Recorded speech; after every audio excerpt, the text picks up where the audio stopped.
ஊர்ல ஒரு ஞானி இருந்தார். ஒரு நாள் அவரை தேடிட்டு ஒருத்தர் வந்தார். வந்தவர் ஞானியை பார்த்து ஒரு கேள்வி கேட்டார். ஐயா, உங்களுடைய சாதனை என்ன? இதுதான் அவர் கேட்ட கேள்வி. இதை கேட்டதும் அந்த ஞானி நிமிர்ந்து இவரை பார்த்தார். அப்புறம் சொன்னார், அது ஒன்றும் பெரிய விஷயம் இல்லை, அது ரொம்ப எளிமையான ஒண்ணு. எப்போ எனக்கு பசிக்குதோ அப்ப நான் சாப்பிட்டுருவேன், எப்ப எனக்கு தூக்கம் வருதோ அப்ப நான் தூங்கிடுவேன், அவ்வளவுதான் அப்படின்னார். கேள்வி கேட்டவர் ஒரு மாதிரி ஆயிட்டார். ஐயா, இதே தானே நாங்களும் செய்யறோம், இதுல என்ன அதிசயம் இருக்கு அப்படின்னார். இப்ப அந்த ஞானி சொன்னாராம், இங்கதான் நீங்க தப்பு பண்றீங்க அப்படின்னாராம். அப்படியான்னாரு இவர். ஆமா அப்படின்னாராம். நீங்க செய்யற தவறு எனக்கு புரியுது. ஏன்னா நான் உங்களை மாதிரி நான் வாழ்ந்து பார்த்திருக்கிறேன். அதனால என்னுடைய அனுபவத்துல உங்களுக்கும் எனக்கும் உள்ள வித்தியாசத்தை உணர முடியுதுன்னாரா. என்ன சொல்றீங்க, எனக்கு ஒன்றும் புரியலையேன்னாரா இவரு. இத பாருங்க, சாப்பிடுறதுங்கிறது நாம ரெண்டு பேருக்கும் பொதுவான ஒரு காரியம்தான். ஆனா நீங்க சாப்பிடுறதுக்கும் நான் சாப்பிடுறதுக்கும் வித்தியாசம் இருக்கு அப்படின்னாராம். என்ன வித்தியாசம்னு கேட்டிருக்கார். நீங்க பசி இல்லாத பொழுது சாப்பிடுறீங்க, இப்போ சாப்பிடுற நேரம் வந்துட்டுது அப்படிங்கிறதுக்காக சாப்பிடுறீங்க. சாப்பாடு ருசியா இருக்கு அப்படிங்கிறதுக்காக சாப்பிடுறீங்க. எது தேவைங்கிறது தெரியாம சாப்பிடுறீங்க. அது மாதிரி தூக்கமும் உங்களுக்கு ஒரு பழக்கமா போட்டுது. இப்போ இது தேவையா இல்லையா அப்படிங்கிறத பத்தி நீங்க யோசிச்சு பாக்குறது இல்ல. சாப்பிடும் பொழுது 1000 வேலைகளை மனசுல நினைச்சுக்கிட்டு இருப்பீங்க. அதனால அது சாப்பிடுதலா இருக்காது. அதே மாதிரி நீங்க தூங்கும் பொழுதும் அது தூங்குதலா இருக்காது. ஏகப்பட்ட கனவுகள் வரும். உங்க மனசு மேலும் மேலும் கனவுகளை உருவாக்கி கொண்டே இருக்கும். அதனால எனக்குள்ள நடக்கிறது வேற மாதிரி, நீங்க நினைக்கிறது மாதிரி இல்ல. எனக்குள்ள நடக்கிறது எப்படின்னா, நீங்க செய்யறது மாதிரி இல்ல. தூக்க உணர்வு வந்த உடனே தூங்குதல் மட்டுமே நடைபெறும். அதுதான் என்கிட்ட நடக்கிறது அப்படின்னாராம் அந்த ஞானி. இப்ப வித்தியாசம் புரியுதா? அந்த ஞானி சாப்பிடுறத அனுபவிக்கிறார், அது எக்ஸ்பீரியன்ஸ். நாம அப்படி இல்லை, மனம் போன போக்குல சாப்பிடுறோம். இது இன்டெலிஜிங். இது ரெண்டுலயும் செயல்ல வேறுபாடு இல்லை, விழிப்புணர்வுல தான் வேறுபாடு இருக்கு. அவர் சாப்பிடும் பொழுது ஒரு சாட்சி மனோபாவத்தோட சாப்பிடுறார். எவ்வளவு தேவையோ அவ்வளவுதான் சாப்பிடுறார். ஏன்னா அவருடைய விழிப்புணர்வு முழுமையா செயல்படுது. அதனால அவர் சாப்பிடும் பொழுது நம்மை விட மகிழ்ச்சியா இருக்கிறார். நாம அப்படி இல்லை, வயிற்றை நிரப்புறதுக்காக சாப்பிடுறோம். இன்னும் சொல்ல போனா சாப்பிடும் பொழுது நாம அங்கேயும் இருக்கிறது இல்லை, எங்கேயோ போயிடுறோம். உடம்பு மட்டும்தான் அங்க இருக்கும். ஆனா ஞானி அப்படி இல்லை. அவர் சாப்பிடும் பொழுது சாப்பிடுதல் மட்டுமே இருக்கும். எந்த ஒரு செயலையும் விழிப்புணர்வோட செய்யலாம், மனம் போன போக்கிலையும் செய்யலாம். விழிப்புடன் செய்யறப்போ செய்யும் செயல் நம்ம அனுபவமாகிறது, அவ்வளவுதான். இதெல்லாம் பெரிய தத்துவம் மாதிரி தெரியும். இருந்தாலும் நாம புரிஞ்சுக்க வேண்டியது என்னன்னா, எந்த காரியத்தை செஞ்சாலும் அதுல முழு ஈடுபாடு வேணுங்கிறது முக்கியம். அந்த அளவுக்கு முதல்ல நம்மளை மாத்திக்கிட்டா போதும். ஆனா நம்ம ஆளுங்க அந்த அளவுக்கு இருக்கிறது இல்ல, எல்லாமே அரைகுறை தான். கேட்டா ஞாபகம் மருதி. ஒருத்தன் என்ன பண்ணானா, விமான டிக்கெட் வாங்கிக்கிட்டு ரயில்வே ஸ்டேஷனுக்கு வந்துட்டான். அப்புறம் தான் புரிஞ்சுது தவறுதெல்லாம் இங்க வந்துட்டோங்கிறது. உடனே அவசரமா விமான நிலையத்தை நோக்கி ஓடி இருக்கிறான். அங்க போய் கவுண்டர்ல கேட்டிருக்கான், மேடம், நான் தவறுதெல்லாம் ரயில்வே ஸ்டேஷனுக்கு போயிட்டேன், இப்ப விமானத்தையும் தவற விட்டுட்டேன், அடுத்த பிளைட்ல எனக்கு இதை மாத்தி தர முடியுமான்னு கேட்டிருக்கான். முடியாதுன்னாங்களாம் அந்த அம்மா. ஏன்னு கேட்டானா, ஏன்னா இப்ப நீங்க வந்திருக்கிறது பஸ் ஸ்டாண்டு அப்படின்னாங்களாம். வாழ்க்கையில வெற்றி பெற என்ன வழி? இது ஒரு முக்கியமான கேள்வி. இதுக்கு எல்லாரும் பொதுவா சொல்ற ஒரு பதில், உழைச்சா வெற்றி பெறலாம் அப்படிங்கிறது தான்.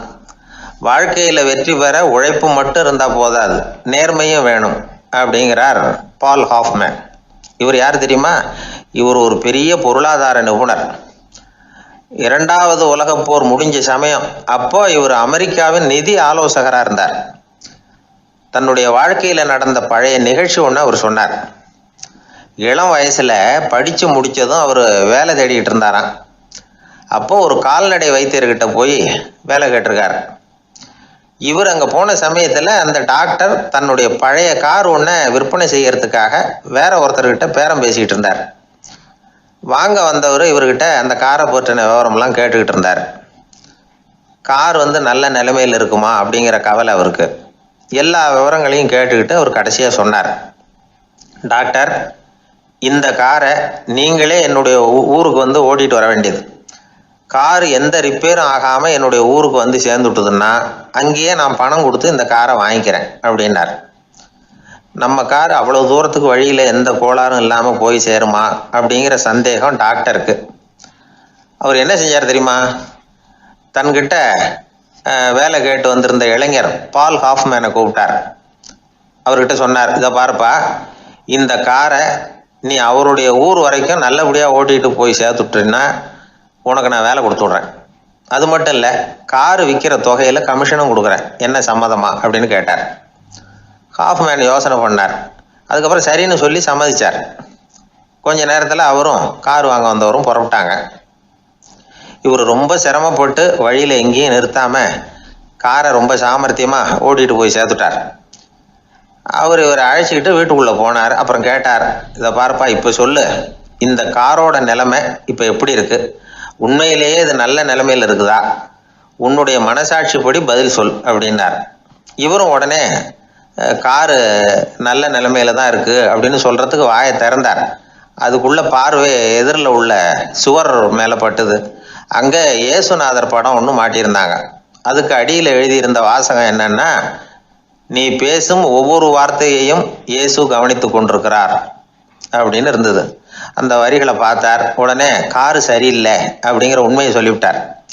இவர் இப்படி சொன்னதும் இவரை ரொம்ப ஆச்சரியமா பார்த்தார். இவர்கிட்ட இருந்த நேர்மை அவரை சிந்திக்க வச்சது.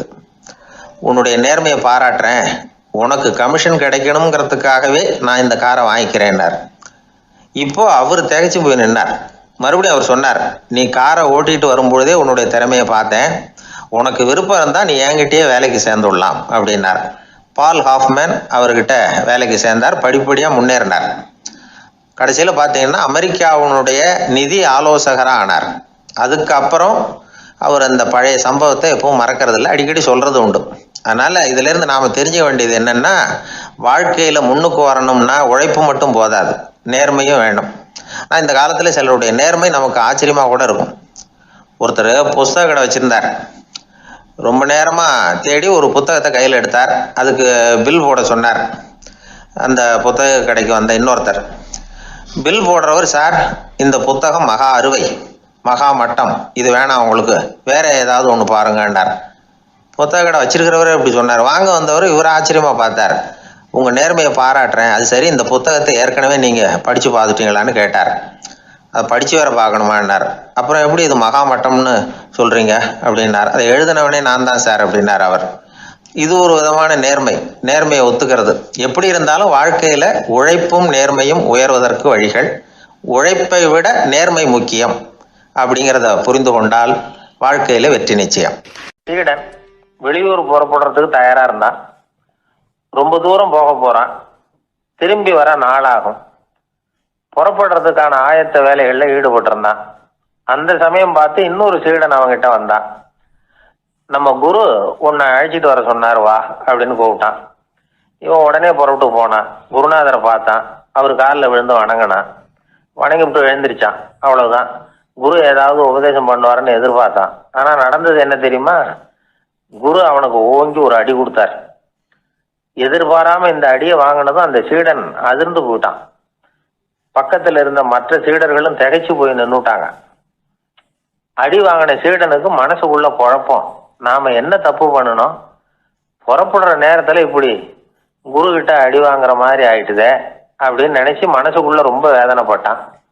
கொஞ்சம் துணிச்சலை வரவழைச்சுக்கிட்டு குருநாதர்கிட்டயே கேட்டுட்டான், சுவாமி, நான் என்ன தப்பு பண்ணினேன்? என்னை இப்படி அடிச்சுட்டீங்களே, ஒரு வார்த்தை கூட உங்களை எதிர்த்து நான் பேசினது இல்லையே, இவ்வளவு காலமா உங்க விருப்பத்துக்கு விரோதமா ஒரு காரியம் கூட நான் செஞ்சது இல்லையே, வந்ததும் வராததுமா ஒண்ணுமே சொல்லாம என்ன அடிச்சுட்டீங்களே, குருவே, நான் செஞ்ச குற்றம் தான் என்ன அப்படின்னு கண்ணீரோட பரிதாபமா கேட்டானா அந்த சீடன். ஆனா அந்த குரு முகத்துல கொஞ்சம் கூட கோபம் இல்லை. அவர் சிரிச்சுக்கிட்டே நின்றுகிட்டு இருந்தாராம். அதுக்கப்புறம் சொன்னாராம், என்னுடைய அருமை சீடனே, நீ ஒரு தவறும் பண்ணல. நான் உன்னை அடிச்சது நீ ஏதோ தப்பு பண்ணிவிட்டேங்கிறதுக்காக இல்லை. நீண்ட பயணம் போக போறேன், ஞாபகமா ஏதாவது கொடுத்து அனுப்ப வேணாமா? நீ ஞானம் பெற்ற பிறகுதான் திரும்பி வர போறேங்கிறது எனக்கு தெரியும். அதுக்கு பிறகு உன்னை வந்து அடிக்க முடியுமா? அதனால இப்ப கிடைச்சிருக்கிற இந்த வாய்ப்பை பயன்படுத்திக்கிட்டேன். அப்போதைக்கு இப்பவே அடிச்சுட்டேன், அவ்வளவுதான், வேற ஒண்ணும் இல்லை அப்படின்னாராம். குரு சிரிச்சுக்கிட்டே இப்படி சொல்றார். இருந்தாலும் இதுவும் ஒரு உபதேசம் தான். அதிர்ச்சிகளால விழிப்படைய வைக்கிறதும் ஒரு வழிதான். இது ஜென் வழி. பெரும்பாலும் அதிர்ச்சியின் மூலமாகவே ஞான தரிசனத்தை அருள்கிறவர்கள் தான் ஜென் குருமார்கள். நம்ம தியானம் தான் ஜென். இந்தியாவிலிருந்து இது சீனாவுக்கு போய் கொஞ்சம் பேர் மாறி வளம் பெற்று ஜப்பான்ல ஜென் ஆகி வளர்ந்துருக்குது, அவ்வளவுதான். ஜென்கிறது தியானம். எதை நினைச்சும் தியானிக்கிறது இல்லை, எல்லாத்துலயும் தியானம் இருக்கிறதா சொல்லுது ஜென். பேசுறது, இருக்கிறது, நடக்கிறது, சாப்பிடுறது, சிரிக்கிறது, தூங்குறது, தொழில் செய்யறது அல்லது சும்மா இருக்கிறது எல்லாமே தியானம் தான். ஜென்கிறது ஒரு சுய தரிசனம், தன்னைத்தானே அடையாளம் கண்டுகொள்கிறது தான் அது. இல்லாத எதையும் தேடி கண்டுபிடிக்கிறது இல்லை. சென் மார்க்கத்தை பத்தி ஓஷோ என்ன சொல்றாரு தெரியுமா? காணாமல் போன தன்னுடைய மூக்கு கண்ணாடி தன்னுடைய மூக்கின் மேல் இருப்பதை கண்டுகொள்வது போன்றது ஜென் அப்படிங்கிறார்.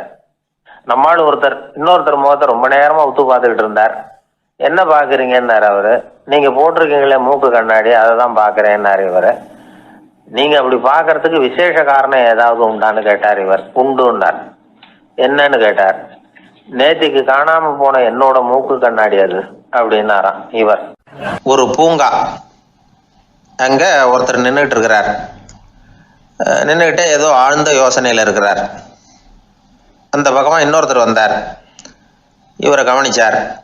என்ன யோசனைன்னு கேட்டார். எப்படி எழுந்திருக்கிறதுன்னு யோசனை பண்ணிட்டு இருக்கிறேன்னாரு அவர். கேட்டவருக்கு ஒரு மாதிரி ஆயிட்டுது. ஏற்கனவே நின்றுகிட்டு இருக்கிற ஒருத்தர் எப்படி எழுந்திரிச்சு நிற்கிறதுன்னு யோசிக்கிறாருன்னா அது ஆச்சரியம் தானே. அதுக்கப்புறம் இவர் யோசிக்க ஆரம்பிச்சார். என்ன இவர் இப்படி பேசுறாரு அப்படின்னு. கீழே விழுந்தா தானே எழுந்திரிச்சு நிற்க முடியும். அதனால எழுந்திரிக்கணும்னு நினைக்கிறவங்க முதல்ல கீழே விழணும். இவர் முதல்ல கீழே விழணும், அதுக்கப்புறம் தான் எழுந்திருக்கிறது எப்படின்னு சிந்திக்க முடியும். இந்த உலகத்துல எல்லாருமே கீழே விழுந்து எழுந்தவர்கள் தான். இப்போ இந்த குழந்தை பருவத்துல கீழே விழாம நடைபயில கற்றுக்கிட்டவங்க யாராவது உண்டா? சின்ன வயசுல ஒரு தடவை கூட கீழே விழலை சார், அப்படியே பிறந்தார் வளர்ந்தார் பெரியவர் ஆயிட்டார் அப்படின்னு யாரையும் சொல்ல முடியாது. அதனால மனுஷங்கிறவன் விழுந்து புரண்டு எழுந்து தான் நடக்க கத்துக்கிறான். ஒரு உண்மையை நாம எல்லாரும் புரிஞ்சுக்கணும். இந்த உலகத்துல தவறு செய்யாத மனிதர்களே யாரும் கிடையாது. அப்படி இருக்கிறப்போ எப்போதாவது நாம தவறு பண்ணிவிட்டோம்னா அதுக்காக மனசு உடைஞ்சு போயிடக்கூடாது, வாழ்க்கையில வெறுப்பு வந்துடக்கூடாது. ஒரு தவறு நடந்துட்டுதா அதுக்காக மனசு உடைஞ்சு போடாதீங்க, அதை ஒரு பாடமா எடுத்துக்கங்க. அதே தவறு மறுபடியும் நடக்காம வேணும்னா பாத்துக்கலாம், அது போதும். தடைக்கல்ல படிக்கல்லாம் மாத்திக்கணும், இதுதான் இதுல முக்கியம். ஒரு அலுவலகம், அங்க ஒரு அதிகாரி, அவர் உயர்ந்த பதவியில் இருந்தார், சிறந்த நிர்வாகின்னு பேர் வாங்கினவர்.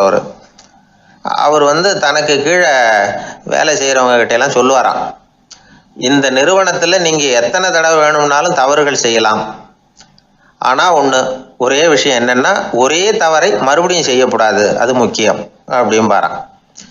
இதை மேம்போக்கா பார்த்தா அவர் ஏதோ தன்னுடைய ஊழியர்களை தவறு செய்ய தூண்டுறது மாதிரி தெரியும். ஆனா உண்மை அப்படி இல்லை. இன்னைக்கு என்ன நடக்குது தெரியுமா? அநேகமா எல்லா மனிதர்களுமே ஒரே தவறை தான் மறுபடியும் மறுபடியும் செய்யறாங்க. விளையாட்டு வீரர்கள் ஒரே மாதிரியான தவறுகளை திரும்ப திரும்ப செய்யறது உண்டு. கணக்கு எழுதுறவங்கள பாருங்க, ஒரே தப்ப மறுபடியும் மறுபடியும் செய்வாங்க. அலுவலகம் வருகிறவர்களை கவனிங்க, ஒரு நாள் தாமதமா வந்தா பரவாயில்ல, தினமும் தாமதமா வருவாங்க. இது மாதிரி செய்த தவறையே திரும்ப திரும்ப செய்யறதுக்கு என்ன காரணம் அப்படின்னா சோம்பல், ஞாபக மறதி, கவனக்குறைவு, தன்னுடைய திறமை பேர்ல அளவுக்கு மீறிய நம்பிக்கை, இப்படி இதுல ஏதாவது ஒரு காரணமா இருக்கலாம் அப்படிங்கிறாங்க இது பற்றி ஆய்வு செய்கிற வல்லுநர்கள். ஒரு தடவை செஞ்ச தவிர மறுபடியும் செய்யறது இல்லைன்னு முடிவு செஞ்சுக்கிட்டு அதை செயல்படுத்த கத்துக்கணும், அது போதும், வாழ்க்கை வெற்றிகரமா அமையும் அப்படிங்கிறாங்க அந்த அனுபவசாலிகள். அதனால வெற்றிகரமா வாழ்க்கையில நடைபோட விரும்பும் இளைஞர்கள் தவிர்க்க வேண்டியது என்னன்னா, முதல்ல சோம்பலை தவிருங்கள், சுறுசுறுப்பாக இயங்குங்கள் அப்படிங்கிறது அவங்க அறிவுரை. ரெண்டாவது ஞாபக மறதி, எந்த செயல்லையும் ஈடுபாடு வேணும், அக்கறை வேணும். மூணாவது கவனக்குறைவு, எதையும் அலட்சியப்படுத்தக்கூடாது. நாலாவது என்னால முடியாதது எதுவுமே கிடையாது அப்படிங்கிற அளவுக்கு மீறிய நம்பிக்கை, அது ஆபத்துல கொண்டு போய் விட்டுரும். அதனால முதல் தவறு உங்களுக்கு ஒரு பாடமா அமையணும். ஒரு மனிதர் அவர் தன்னுடைய 2 காதுலையும் கட்டு போட்டுக்கிட்டு வந்தார். அவருடைய நண்பர் அதை கவனிச்சுட்டார். என்ன சார் ஆச்சு, 2 காதுலையும் கட்டு போட்டுருக்கீங்களே அப்படின்னு விசாரிச்சார். ஒண்ணுமில்லை சார், வீட்டில் ரொம்ப ஆர்வமா டிவியில கிரிக்கெட் மேட்ச் பார்த்துக்கிட்டு இருந்தேன். அப்போது என்னுடைய மனைவி துணிகளுக்கு அயர்ன் பண்ணிகிட்டு இருந்தாங்க. அயர்ன் பாக்ஸை அப்படியே வச்சுட்டு அடுப்பங்கரைக்கு போயிட்டாங்க. அந்த சமயம் பார்த்து டெலிஃபோன் பண்ணி அடிச்சுது. அவசரமாக ஓடி போய் அதை எடுத்து காதில் வச்சேன். அப்போ தான் தெரியும் அது அயர்ன் பாக்ஸுங்கிற விஷயம். சூடாக இருந்ததா, சுட்டு விட்டுது அப்படின்னாரு. ஒரு காது சரி சார், 2 காதும் ஏன் அப்படி ஆச்சு அப்படின்னு கேட்டார். அதே ஆள் மறுபடியும் ஃபோன் பண்ணா சார் அப்படின்னாரு. இவர் எவ்வளோ தூரம் யோசிச்சிருப்பார் பாருங்க. அதனால் ஒரு தவறு மறுபடியும் நடக்கக்கூடாது. முதல் தவறு உங்களுக்கு ஒரு பாடமாக அமையட்டும் அப்படிங்கிறது தான் இதிலேருந்து நாம் தெரிந்து கொள்ள வேண்டிய கருத்து. அதனால் தவறுகள் அதெல்லாம் தடைக்கெல்லாம் நினைக்க வேண்டாம், படிக்கெல்லாம் நினைப்போம். அப்படி நினைச்சோம்னா வாழ்க்கையில் வெற்றி நிச்சயம். மனிதர்களில் சில பேர் ரொம்ப வித்தியாசமாக நடந்துக்குவாங்க. மற்றவங்களுக்கு அது ரொம்ப ஆச்சரியமாக கூட இருக்கும். அந்த ஆள் ஒரு மாதிரி பார்த்து நடந்துக்கோ அப்படின்னு கூட சொல்கிறது உண்டு. இவங்களை பார்த்து நாம் பித்து குளியும்போம். உளவியல் இவங்களை எக்ஸென்ட்ரிக்ஸ் அப்படின்னு சொல்லுது. இவங்களை மனநோயாளிகள்னு தவறாக புரிஞ்சிக்கக்கூடாது. அவங்க வேற, இவங்க வேற. எக்ஸென்ட்ரிக்ஸ் பற்றின சில விவரங்கள் ஒரு புத்தகத்தில் இருக்குது. அதாவது ஸ்காட்லாந்தில் ஒரு உளவியல் மருத்துவர் அதை எழுதியிருக்கிறார். அவர் பேர் டாக்டர் டேவிட் வீக்ஸ். அவருக்கு ஒரு உதவியாளர் இருந்தாராம். அவர் பேர் கேட் வுட். இவங்க 2 பேரும் சேர்ந்து இங்கிலாந்து பூரா சுற்றி பார்த்துருக்காங்க. 3 வருஷம் சுற்றினாங்களாம். நான் சொன்னது மாதிரி ஒரு மாதிரியாக இருக்கிற ஆசாமிகள் பல பேரை சந்தித்து பேசி அவங்கள பற்றி ஆய்வுலாம் நடத்தியிருக்கிறாங்க. அப்படி நடத்தி அதை ஒரு புத்தகமாக எழுதியிருக்கிறாங்க. நிறைய பேசி பார்த்துட்டு அவங்க சொல்லியிருக்கிறத கேட்டால் ரொம்ப ஆச்சரியமாக இருக்குது. நாம் இவங்களை பார்த்து பித்துக்குழிங்கிறோம், எக்ஸென்ட்ரிக்ஸ் அப்படின்னு சொல்கிறோம், கிண்டல் கூட பண்ணுறோம். ஆனால் அவங்களோட அறிவு ரொம்ப தெளிவானதான். இந்த ஆராய்ச்சியாளர்கள் சொல்கிறாங்க. அவங்க உடல் நலமும் ரொம்ப நல்லா இருக்குதான், உடம்புலையும் எந்த கோளாறும் இல்லையா. அவங்களுக்கு மகிழ்ச்சியும் அதிகமாக, ஆயுளும் அதிகமாக. அவங்களில் பல பேர் என்ன சொல்கிறாங்கன்னா, நீங்கள் நினைக்கிறது மாதிரி இல்லை நாங்கள், ஆனால் நாங்கள் மற்றவங்கள்லேருந்து வேறுபட்ட தன்மை உள்ளவங்க அப்படிங்கிறத ஒத்துக்கிறாங்களாம். இந்த உலகம் பிறந்ததுலேருந்தே இப்படிப்பட்ட வித்தியாசமான ஆசாமிகளும் பிறந்திருக்கிறாங்க. சரி, அப்படிப்பட்டவங்க எப்படி இருப்பாங்க? இப்போ ஒரு மகாராஜா தன்னோட நாய்க்கு லட்சக்கணக்கில் பணம் செலவு பண்ணி கல்யாணம் பண்ணி வச்சிருக்கிறார். ஒரு கோடீஸ்வரர் தான் வளர்த்துக்கிட்டு இருந்த பூனைகளுக்கு தன்னோட சொத்து பூராவும் எழுதி வச்சிருக்கிறார். இது மாதிரி ஒருத்தர் 2 பேர் இல்லை, நிறைய பேர் உண்டு. சில பேர் எப்படி தெரியுமா? அவங்களுக்கு வசதியில் எந்த குறையும் இருக்காது. வீடு, காரு, பணம் எல்லாம் தாராளமாக இருக்கும். அப்படி இருந்தாலும் அவங்கக்கிட்ட ஒரு பழக்கம் இருக்கும். யாராவது ஒரு நண்பர் வீட்டு விசேஷத்துக்கு போயிருப்பார், இல்லைன்னா ஒரு கடைக்கு போயிருப்பார். அவங்க ரொம்பவும் மரியாதையாக வரவேற்று எல்லாம் பண்ணிகிட்டு இருப்பாங்க. ஆனால் இவர் அவங்களுக்கு தெரியாமல் ஏதாவது ஒரு பொருளை திருடி பாக்கெட்டில் போட்டுட்டு வந்துடுவார். அப்படி வந்தால் தான் இவருக்கு திருப்தி. பல பேர் அவங்க வளர்த்த பிராணிகளுக்கு பளிங்கு கல்லால் சமாதி கட்டி வச்சிருக்கிறாங்க. இப்படிலாம் பண்ணுறாங்க. பல பேர் அவங்களுக்கு பிடித்தமான ஒருத்தர் எப்படியோ அதே மாதிரி தலைமுடி, தாடி வச்சுக்கிறது, உடை உடுத்திக்கிறது, மலை குகையில் போய் குடியிருக்கிறது, இப்படி எவ்வளவோ வினோதமான நடவடிக்கைகள். இவங்களையெல்லாம் ஆய்வு பண்ணின டாக்டர் வீக்ஸ் என்ன சொல்கிறாரு தெரியுமா? பொதுவாக இவங்க உயர்ந்த புத்திசாலிகளாக இருக்கிறாங்க. ஒருமைப்பட்ட மனம், கருமையுமே கண்ணான பண்பு, தனிமையை நாடுற மனப்பான்மை எல்லாம் இவங்களுக்கு உண்டு. அவங்களில் பல பேர் அவங்க பெற்றோருக்கு முதல் குழந்தை அல்லது ஒரே குழந்தை, இப்படி தான் இருக்கிறாங்க. இது மாதிரியானவங்க பெண்கள் 1 பங்குன்னா ஆண்கள் 2 பங்கு. இவங்கெல்லாம் ஆக்கப்பூர்வமான செயல் செய்கிறாங்க. அப்படிப்பட்டவங்களாக தான் இருக்கிறாங்க. அடுத்தவங்க கிட்ட அன்பு காட்டுறவங்களா இருக்கிறாங்க, உற்சாகம் ஊட்டுறவங்களா இருக்கிறாங்க. அவங்களுடைய ஆக்கப்பூர்வமான பணிகளுக்கு ஊக்கம் கொடுத்தா அவங்க மன சந்தோஷமும் உடல் நலமும் பெருகும், ஆயுளும் கூடும். இதெல்லாம் அந்த டாக்டருடைய கண்டுபிடிப்பு. பித்துக்குழித்தனத்துக்கும் மனநோய்க்கும் வித்தியாசம் உண்டுங்கிறத சொல்கிறது தான் இந்த தகவல். அதனால் 2ம் ஒன்றுன்னு நினச்சிடக்கூடாது. ஒரு நண்பன் ஒருத்தனை பற்றி சொல்கிறோம். அவன் எந்த வகைன்னு நீங்களே முடிவு பண்ணுங்களேன். அவன் ஒரு கல்யாண வீட்டுக்கு போய் சாப்பிட்டுட்டு வெளியில் வந்தோம். அவங்க கூட வெளியில் வந்த உடனே ரொம்ப நேரமாக தன்னோட செருப்பை தேடிக்கிட்டு இருந்தான். என்னப்பா இன்னுமா உன் செருப்பு கிடைக்கல அப்படின்னு கேட்டோம். இல்லை என்னது முன்னாடியே கிடைச்சுட்டுது, அதை விட நல்லதா ஏதாவது கிடைக்குமான்னு பார்க்குறேன் அப்படின்னா அவன். ஒரே ஒரு ஊரில் ஒரு ராஜா இருந்தார், ரொம்ப நல்லவர். ஒரு நாள் அரண்மனையில் விசாரணை நடந்துகிட்டு இருக்குது. அதில் ஒரு வழக்கு. ஒரு விவசாயி புகார் கொடுக்குறார். என்ன புகார்னா, அவர் வயலில் ஆடுகள் மேய்ஞ்சி பயிரை அழிச்சுட்டுது. நிறைய உழைச்சி செலவு பண்ணி பயிரை உண்டாக்கி வச்சிருந்தேன், எல்லாம் போயிட்டுது. இனிமேல் நான் என்ன செய்யறது? நீங்கள் தான் சரியான தீர்ப்பு வழங்கணும் அப்படின்னார் அந்த விவசாயி. அந்த ஆடுகளுக்கு சொந்தக்காரர் யாருன்னு கண்டுபிடிச்சி அரண்மனைக்கு அழைச்சிட்டு வாங்கன்னு உத்தரவு போட்டார் ராஜா. சேவகர்கள் போனாங்க, ஆளை கண்டுபிடிச்சாங்க, கூப்பிட்டுக்கிட்டு அரண்மனைக்கு வந்துட்டாங்க. ராஜா விசாரணை பண்ணார். அப்புறம் விசாரித்து முடிச்சுவிட்டு தீர்ப்பு வழங்கினார். இந்த விவசாயி அடைந்திருக்கிற இழப்புக்கு ஈடாக உன்னுடைய ஆடுகளை அவங்ககிட்ட கொடுத்துட வேண்டியது அப்படின்னு சொல்லிவிட்டார். உன்கிட்ட இருக்கிற ஆடு பூரா அவன்கிட்ட கொடுத்துரு, அந்த ஆட்டுனால் ஏற்பட்ட இழப்பு சரியாக போகட்டும் அப்படின்னு தீர்ப்பு வழங்கிட்டார். அந்த மன்னருடைய மகன் இதை பார்த்துக்கிட்டே உட்காந்துருந்தான். இந்த தீர்ப்பை இன்னும் கூட சிறப்பாக வழங்கலாமே அப்படின்னு நினச்சான். அப்பாக்கிட்ட சொன்னான். உடனே அந்த அரசர், சரி நீயே இதுக்கு சரியான தீர்ப்பு சொல்லு அப்படின்னார். அந்த இளவரசன் தீர்ப்பு சொல்கிறான். அவன் சொன்ன தீர்ப்பு என்னன்னா, உங்ககிட்ட இருக்கிற ஆடுகள் எல்லாத்தையும் 1 வருஷ காலத்துக்கு அந்த விவசாயிகிட்ட ஒப்படைச்சிட வேண்டியது.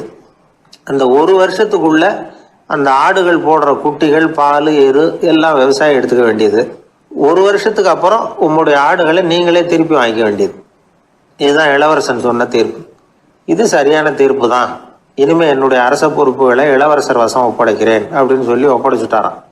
அதாவது தாவூத் நபி, சுலைமான் நபி இவர்களுடைய சரித்திரத்தில் இந்த சம்பவம் காணப்படுறதாக ஒரு நண்பர் சொன்னார். ஒரு தண்டனையை பெறுகிறவன் அதுக்கு பிறகு சமூகத்தில் நல்ல விதமாக வாழறதுக்கு வாய்ப்பு இருக்கிறது மாதிரி அமையணும் தீர்ப்பு. அதுக்கு இது ஒரு உதாரணம். சில தீர்ப்புகள் எப்படி அமைஞ்சு விடுதுன்னா, ஒரு தண்டனையை அனுபவித்து முடித்தவன் அதுக்கப்புறம் அவன் இந்த சமூகத்தில் நல்லவனாக வாழறதுக்கு நினைச்சா கூட அதுக்கு தகுதி இல்லாதவன் அப்படிங்கிற அளவுக்கு சூழ்நிலை அமைஞ்சிருது. இது சிந்திக்க வேண்டிய ஒரு செய்தி. இன்னொரு ஊரில் ஒரு ராஜா இருந்தார். அவர் ஒரு நாள் ஒரு போட்டி வச்சார். என்ன போட்டின்னா, அரண்மனை வாசல்ல ஒரு பெரிய நீச்சல் குளம், அதில் நிறைய விஷப்பாம்புகள். எந்த இளைஞன் துணிச்சலாக அதில் நீச்சல் குளத்தில் குதிச்சு நீந்தி கரையேறி வர்றானோ அவனுக்கு 100 ஏக்கர் நிலம் பரிசாக வழங்கப்படும். அது வேணாம்னா 1000 ஆடுகள் பரிசாக வழங்கப்படும். அதுவும் வேணான்னா என்னுடைய மகளை கல்யாணம் பண்ணிக்கலாம். இதுதான் மன்னருடைய அறிவிப்பு. பரிசுலாம் நல்லா தான் இருக்குது, இருந்தாலும் பாம்புகள் உள்ள குளம்ங்கிறது நல்லா இல்லையே. அதனால் யாரும் அதில் குதித்து நீஞ்சறதுக்கு முன் வரல. இருந்தாலும் திடீர்னு ஒரு இளைஞன் அந்த நீச்சல் குளத்தில் குதிச்சான், நீந்தினா ஒரு வழியாக கரையேறி வந்துட்டான். மன்னருக்கு ரொம்ப மகிழ்ச்சி. நீ தான் தைரியமான இளைஞன், வா இப்படின்னு கூப்பிட்டார். கிட்ட வந்தான். அந்த இளைஞன் தண்ணீர் சொட்ட சொட்ட வந்து நிற்கிறான். சரி, உனக்கு 100 ஏக்கர் நிலம் வேணுமான்னு கேட்குறார். வேண்டாங்கிறான். சரி, அப்படின்னா 1000 ஆடுகள் வேணுமான்னு கேட்குறார். அதுவும் வேணாங்கிறான். ஓ, அப்படின்னா என் பொண்ணை கல்யாணம் பண்ணிக்கிறியா அப்படின்னு கேட்குறாரு. அதுவும் வேணாங்கிறான். ராஜாவுக்கு ஒன்றும் புரியல. அப்படின்னா உனக்கு என்னதான் வேணும் அப்படிங்கிறார். என்னை பிடிச்சி இந்த குளத்துல தள்ளி விட்டவன் யாருங்கிறது எனக்கு தெரியணும் அப்படின்னா. எனக்கு ஒரு நண்பர், அவர் ஒரு வழக்கறிஞர். ஒரு நாள் அவர்கிட்ட பேசிக்கிட்டு இருந்தேன். அப்போ கேட்டேன், ஏன் சார் நீங்கள்லாம் கோர்ட்டில் வாதாடுறப்போ கருப்பு நிற அங்கி அணியிறீங்களே, அதுக்கு என்ன காரணம்? சட்டத்துக்கும் கருப்பு கலருக்கும் என்ன சம்பந்தம் அப்படின்னு கேட்டேன். அது ஒரு சுவாரஸ்யமான கதைன்னார் அவர். சொல்லுங்களேன் அப்படின்னு அவர் சொன்னார். கிபி 1694 வருஷத்துல இங்கிலாந்து அரசி 2வது மேரிங்கிறவர் இறந்து போனார். அந்த ராணியோட கணவர் 3ஆம் வில்லியம், அவரு ஒரு உத்தரவு போட்டாராம். அரசியோட மறைவுக்கு அனுதாபம் தெரிவிக்கிற வகையில வழக்குரைஞர்கள் எல்லாரும் கருப்பு நிற அங்கி அணியணும் அப்படின்னு. அன்னைக்கு ஆரம்பிச்ச அந்த பழக்கம் அதுக்கப்புறம் மாறவே இல்லையாம், இன்னைக்கும் தொடருது. வழக்குரைஞர்கள்லாம் முதல்ல கருப்பு அங்கி மட்டும்தான் அணிஞ்சாங்களாம். அதுல ஒரு சின்ன சங்கடம். ஏற்கனவே உடம்பு கருப்பா இருக்கிறவங்க அதுக்கு மேல கருப்பு ட்ரெஸ் வேற போட்டுக்கிட்டா முகம் பளிச்சுன்னு தெரியாது இல்லையா? அதனால முகம் பளிச்சுன்னு தெரியறதுக்காக அவங்கெல்லாம் வெள்ளை நிற பட்டி அணிய ஆரம்பிச்சாங்களாம். இப்படிதான் இங்கிலாந்துல அந்த பழக்கம் ஆரம்பமாயிருக்குது. அந்த சமயத்துல இந்தியாவை ஆண்டது பிரிட்டிஷ்காரங்க தானே, அதனால இங்கேயும் அந்த பழக்கம் அப்படி நடைமுறைக்கு வந்துட்டுது. அதே மாதிரி சர்ச்சிலின் மூதாதையரான மார்ல்பரோ பிரபுவின் ஞாபகார்த்தமா நீதிபதிகள் இந்த வெள்ளை குள்ளாய் அணிகிற முறை பழக்கத்துக்கு வந்துதான். இதுதான் என்னுடைய நண்பர் சொன்ன தகவல். இங்கிலாந்துல நீதிமன்றம்ங்கிறது ரொம்ப மதிப்புள்ளது. அந்த அளவுக்கு சட்டத்துக்கு அங்க மரியாதை. அங்க நடந்த ஒரு சுவாரஸ்யமான நிகழ்ச்சியை ஒரு சகோதரி எழுதி அனுப்பியிருந்தாங்க. அவங்க அப்பா நீதித்துறையை சேர்ந்தவரா. அவர் சொன்னதான் இது. அவங்க எழுதி அனுப்பியிருந்த விஷயம் என்னன்னா, அங்க ஒரு கேஸ்ல ஒரு முக்கியமான தீர்ப்பு வழங்க வேண்டி இருக்குது. ஜட்ஜு, பாரட்லா படித்த பெரிய பெரிய வக்கீல்கள், ஜூரி எல்லாருமா கூடி அந்த கேஸை பற்றி விவாதிக்கணும். சுமாராக 40 பேர்.